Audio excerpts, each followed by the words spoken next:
नमस्कार, मैं हूं श्वेता झा और आप देख रहे हैं आज तक। आज किसान आंदोलन का 37वां दिन है। देश नए साल का जश्न मना रहा है, लेकिन अपनी मांग पर डटे किसानों के हालात जस के तस बने हुए हैं। 4 जनवरी को सरकार से होने वाली बातचीत से पहले 80 किसान संगठनों की बैठक है। इससे पहले किसान और सरकार के बीच 7वें दौर की बातचीत में पूरा समाधान तो नहीं निकला, लेकिन विवाद के 2 मुद्दों पर सहमति बन गई है।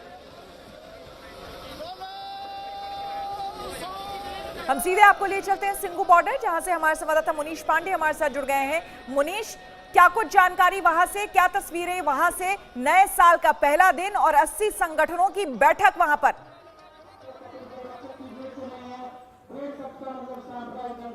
जी बिल्कुल श्वेता, जो जानकारी हमें मिल रही है उसके मुताबिक 2 बजे का वक्त मुकर्रर किया गया है, जिसमें कि सभी जो किसान संगठन है सिंगू बॉर्डर पर मौजूद, उन सब की एक बैठक बुलाई गई है। और उस बैठक को बुलाने के पीछे का सबसे बड़ा जो मकसद है वो है 4 तारीख को सरकार के साथ में एक बार फिर से जो बैठक होने वाली है। और इसी बैठक में तय होगा कि आखिरकार जो 2 बड़ी मांगे हैं उनकी, एक तो एमएसपी को लेकर और दूसरा तीनों कानूनों को वापस लेने को लेकर, जो 2 बड़ी बातें हैं, इसको लेकर आखिरकार क्या समाधान निकल सकता है। अभी तक जो कुछ किसान नेता हैं उनसे जो हमने बातचीत की, उनका साफ तौर पे यही कहना है कि तीनों कानून को वापस लेना सबसे बड़ा उनका मुद्दा रहेगा। अगर सरकार बोलती है कि उसमें संशोधन करके तीनों कानून को लागू किया जाएगा, तब भी वो मानेंगे नहीं। उनका कहना है साफ तौर पे कि कुल मिलाकर तीनों कानून को सरकार को वापस लेना पड़ेगा। आपको तस्वीरें भी दिखा देता हूं मैं कि क्या कुछ चल रहा है सिंगू बॉर्डर पर। हजारों की संख्या में देखिए यहाँ पर किसान मौजूद हैं। ये एक बड़ा स्टेज है, यहाँ से जो स्पीचेज नेता है वो अपने भाषण देते हैं यहाँ पर, और लोग लगातार यहाँ पर सुनते रहते हैं। इसके अलावा आपको बता दूं श्वेता, ठंडी बहुत ज्यादा है यहाँ पर, और इसी का इन्होंने एक पेय पदार्थ भी तैयार किया गया है जिसे कि सरदई बोलते हैं। तो आपको मैं दिखाना चाहूंगा, यहाँ पर देखिए जो किसान है वो लगातार लाइन लगाए हुए हैं।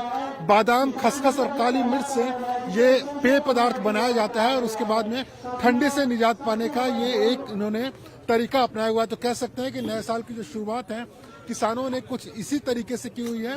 सभी किसान यहाँ पर आ रहे हैं और उसके बाद में एक एक कर वो पेय पदार्थ जो है कहीं ना कहीं वो उसको पी रहे हैं। इसके अलावा जो किसान हैं यहाँ पर, उनका यह भी कहना है कि अगर सरकार नहीं मानती है तो वो लगातार अपना प्रदर्शन इसी तरीके से जारी रखेंगे। और इसके बाद आगे आने वाले समय में अगर उनको लोहड़ी भी यहीं पर मनानी पड़ती है तो वो भी वो मनाएंगे। जब तक सरकार मानेगी नहीं तब तक उनका प्रदर्शन ऐसे ही चलता रहेगा। तो अभी कुछ दिनों पहले हम ये बात कर रहे थे कि बैठक में सरकार और किसान के बीच जो 7वें दौर की बैठक हुई, उसमें ये जो बर्फ जमी हुई है, एक तरह से जो डेडलॉक है सरकार और किसान के बीच, वो पिघलता है कि नहीं। लेकिन फिलहाल यहाँ पर तो ये दिख रहा है कि इस ठंड को कैसे मात दिया जाए उसकी वहां पर पूरी तैयारी चल रही है मुनीश। लेकिन इसके साथ ही साथ ये भी जानना चाहेंगे, 80 किसान संगठन के प्रतिनिधि वहां पे, और उससे पहले ये देखिए जबरदस्त सर्दी और ठंड, और उसके बीच किस तरह से यहां पर इन लोगों का प्रदर्शन, किसान संगठनों का, उनके लोगों का प्रदर्शन यहां पर हो रहा है। साफ तौर पर ये कह रहे हैं कि जब तक हमारी मांगे नहीं मानी जाती है तब तक हम यहां से नहीं हटेंगे। इन्हें कोई ठंड, ये जो तस्वीरें हैं मुनीश, हैरान करने वाली है। यहां पर ठंड इतनी ज्यादा है कि यहाँ पर लोग मोटे मोटे जैकेट्स पहन लें, उसके बावजूद ठिठुरन जा नहीं रही है, और उसके बाद हम इस तरह का प्रदर्शन देख रहे हैं किसानों का।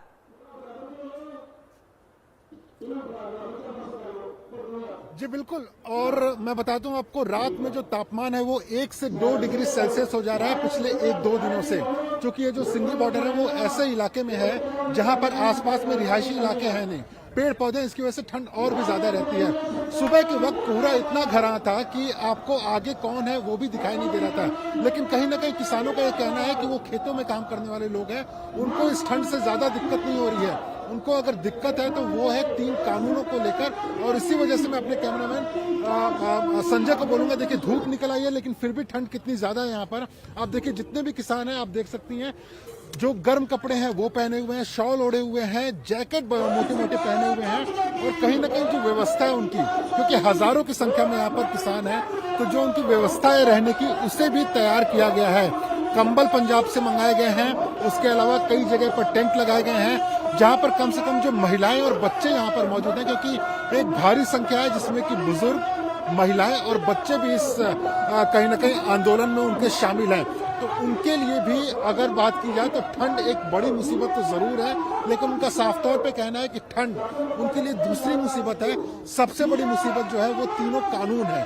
और पहले दिन से वो कह रहे हैं कि सरकार ने भले ही उनकी दो बातों को मान ली हो, लेकिन उन्होंने अपनी आंदोलन की शुरुआत सिर्फ इसी मुद्दे को लेकर की थी कि सरकार तीनों कानून को वापस ले। और जब तक कि सरकार वापस नहीं लेगी, भले ही बारिश हो जाए, ठंडी कितनी भी ज्यादा हो जाए, गर्मी कितनी ज्यादा हो जाए, जब तक वापस लेगी नहीं तब तक वो वापस जाएंगे नहीं। क्या कहना है आपका? मोदी को उठना पड़ेगा पीछे, ठीक है, नाच कर दिया देश का।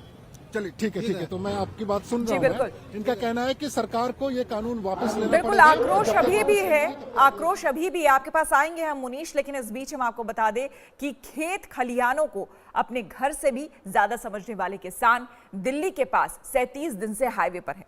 किसान आंदोलन के 20 साल बदल गया, लेकिन सड़क पर बैठे आंदोलन करता जितने भी किसान हैं वो जस के तस बैठे हुए हैं। जब देश नए साल के जश्न में डूबा था, तब किसान संघर्ष के गीत गा रहे थे, उम्मीद की लौ रोशन कर रहे थे। नए साल के स्वागत में शहर शहर आसमान जब रंग बिरंगी आतिशबाजी से रोशन था, तब कड़ाके की सर्दी में दिल्ली के पास हाईवे पर क्या कर रहे थे अन्नदाता। हमारे लिए क्या नया साल और क्या पुराना साल, हम तो रोडों पे आ गए। ये देश रोड पे ना है, इसलिए किसान खुद रोड पे चल के आया था और देश की लड़ाई लड़ने की। जब देश भर में बड़ी तादाद में लोग नए साल के जश्न में झूम रहे थे, तो गाजीपुर से सिंगू बॉर्डर तक किन चिंताओं में डूबे थे किसान। कल का साल नए संघर्ष का साल होगा, आगे से भी ज्यादा संघर्ष तीखा करेंगे नई ऊर्जा के। पूरी कहानी बयां करने के लिए दो तस्वीरें आपके सामने हैं। एक तरफ नए साल के जश्न में आतिशबाजी, दूसरी तरफ आंदोलन में शहीद किसानों के लिए मोमबत्ती जलाते किसान। एक तरफ जश्न का धूम धड़ाका और दूसरी तरफ कड़ाके की सर्दी में हाईवे पर रोशन होती आंदोलन की लौ। गाजीपुर और सिंगू बॉर्डर की तस्वीरें कल रात की हैं। कृषि कानून के खिलाफ आंदोलन कर रहे किसानों ने मोमबत्तियां जलाकर उन किसानों को नमन किया जो 37 दिन के आंदोलन में जिंदगी की जंग हार गए। आप गौर कीजिए, जब किसान शहीदों को नमन कर रहे हैं, दूर से नए साल के जश्न में हो रही आतिशबाजी की आवाज आ रही है। देखो 40 किसान इस आंदोलन में शहीद हो गए और आज 2020 की आखिरी रात भी है। उन्हीं को याद करते हुए ये कैंडल मार्च भी है। और सरकार से भी ये है कि जो संवेदनाएं हैं ख़त्म नहीं करनी चाहिए। बहुत उम्मीदों के साथ में सरकार बना रखी और उस उम्मीद पर कायम गवर्नमेंट को रहना चाहिए। इन किसानों के लिए ये कैसी विडंबना है, जिन खेतों में फसल उपजाकर ये देश का पेट भरते हैं, उन खेतों से वो महीने भर से भी ज्यादा समय से दूर हैं। जिन खेत खलिहानों के बगैर उनके सुबह शाम की कल्पना भी मुमकिन नहीं थी, वो खेत खलिहान 37 दिन से इनकी बाट जो रहे हैं। इस बीच आ गया ये नया साल। घर होते तो अपनों के बीच हलवा खीर पूरी बनाकर खुशियां मनाते, लेकिन यहाँ हाईवे पर कैसे खुशियां मनाएं जब आंदोलन जारी है। किसानों की है वो अपने पुराने आंदोलन के साथ ही आगे बढ़ रही है। हम लोग गाजीपुर बॉर्डर पे मौजूद हैं और यहाँ किस तरह से नए साल पे अपने इस आंदोलन को आगे जारी रखने का प्रयास कर रहे हैं किसान, उनसे बात करते हैं। अभी आपने सोचा था कि हाईवे पे इस तरीके से नया साल मनाना? ऐसा नहीं सोचा था आज तक, ऐसा होगा हमारे साथ, ऐसा नहीं सोचा था कभी भी।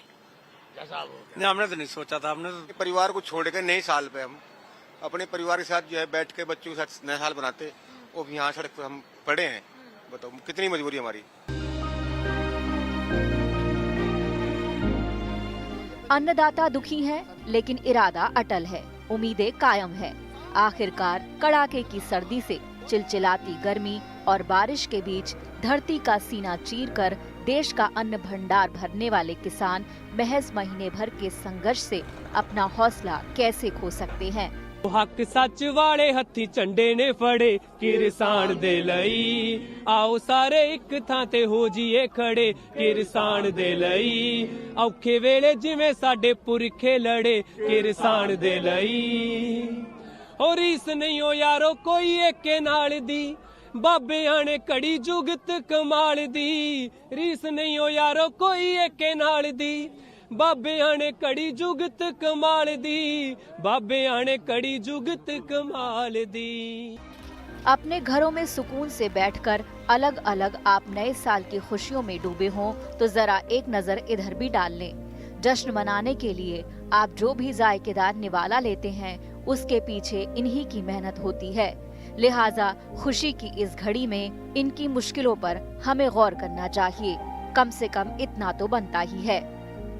दिल्ली से पूनम शर्मा, सुशांत मेहरा और मोनीश चंद्र पांडे के साथ आज तक ब्यूरो। कल रात आंदोलनकारी किसानों से मिलने झारखंड के कृषि मंत्री बादल पत्रलेख भी सिंघू बॉर्डर पहुंचे। पत्रलेख ने आरोप लगाया है कि किसान सर्दी में ठिठुर रहे हैं और सरकार चैन की नींद सो रही है। नए साल पर भी किसानों का आंदोलन जारी है और इसी आंदोलन को अपना समर्थन देने के लिए किसानों के साथ बातचीत करने के लिए देर रात के वक्त नए साल की शुरुआत में झारखंड के एग्रीकल्चर मिनिस्टर बादल पत्रलेख पहुंचे हैं। किसानों से रात को बातचीत करने के लिए आप पहुंचे हैं। क्या लगता है कि क्योंकि एक महीने से भी ज्यादा का वक्त हो चुका है इस आंदोलन को, ये मुद्दा काफी संवेदनशील है और वह स्वतः स्फूर्त आंदोलन है और जिस परिस्थितियों से यह आंदोलन गुजर रहा है सरकार को शीघ्र संवेदनशील होनी चाहिए। पहले ही इन्होंने गलतियां की। कृषि एक स्टेट सब्जेक्ट है और जिस तरह राज्यों के विधानसभाओं में बहस नहीं करा के इस कानून को आनन फानन में पास किया गया तो देश की जनता के सामने एक सवाल आया कि आखिर कौन सी बातें रही, क्या मजबूरियां रही कि इस तरह के कानून थोपे जा रहे हैं। ये पारदर्शिता नहीं है, सच्ची लोकतंत्र नहीं है। फिर इन्होंने जो स्टेट की जैसे हमारा झारखंड स्टेट है, इन्होंने हमारे शक्तियों पर बलात् प्रहार किए जो कि केंद्र को शोभा नहीं देता संघीय ढांचे में। फिर अब भी आप देख रहे हैं कि शीतकालीन सत्र को भी स्किप कर गए। जब कोरोना अपने शबाब पे था, जब लोग भयभीत थे, उस समय सत्र चला और जब कोरोना बिल्कुल जाने की कगार पे है, अब चीज़ों को हम कंट्रोल कर लिया, वैसे में स्केप करना इनके षड्यंत्र पर और गहरा लोगों की सोच और गहराई होती चली गई कि हम लोग आखिर किस बात को ये छिपाना चाहते हैं, बहस से भागना चाहते हैं। हम भारतीय किसान हैं, हम किसी उद्योगपति घराने का किसान नहीं बनना चाहते। हम पर किसी घराने का छाप लगे ये हम नहीं कहलाना चाहते। भारत की आत्मा के साथ इन्होंने जो किया है सौदा, उसका पर्दाफाश होने का इन्हें डर है, जिसके कारण सारी संविधान की जो लोकतंत्र की खूबसूरती है उसको हाशिए पे रख के जो विभिन्न पंचायतें हैं उस पर बहस नहीं करा के ये इस तरह का कलरबल एक्सरसाइज ऑफ सेंट्रल गवर्नमेंट निंदनीय है। रुक करेंगे अगली खबर का। नया साल आया है, वैक्सीन लाया है। नए साल पर सरकार ने वैक्सीन की 2 डोज के लिए बड़े पैमाने पर तैयारी शुरू कर दी है। कल से पूरे देश में एक साथ वैक्सीन की ड्राई रन शुरू हो रही है। इससे पहले देश के स्वास्थ्य मंत्री हर्षवर्धन ने समीक्षा बैठक की। देश के सभी राज्यों में एक साथ ड्राई रन शुरू हो रहा है। ये जो एक्सरसाइज है इसका उद्देश्य भी यही है कि हम हमारी हर बारीक से बारीक जो एस्पेक्ट्स हैं उनको पूरी अच्छी तरीके से उनका अध्ययन कर लें। जहाँ जहाँ हमें वैक्सीनेशंस करने हैं उन वैक्सीनेशन के जो साइट्स हैं, वैक्सीनेशन की जो टीम्स हैं, उन साइट्स के ऊपर जो माइन्यूट से माइन्यूट बातों को ख्याल करना है। जो इलेक्शन के समय हम लोग एक तरह से जितनी तैयारियां करते हैं, इवन एक बूथ के ऊपर भी जो टीम होती है उसकी भी अल्टीमेटली ट्रेनिंग होती है। वो सारे काम मुझे पूरा विश्वास है कि आप सब लोग बहुत बारीकी से कर रहे होंगे।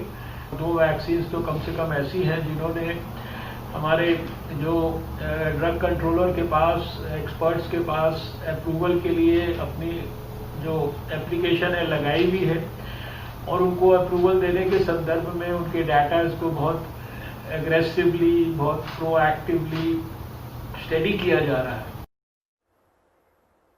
और नए साल पर कोहरे ने कोहराम मचा दिया है। यमुना एक्सप्रेसवे पर धुंध से अंधी हुई सड़कों पर साल के पहले दिन ही 2 दर्दनाक हादसे हो गए।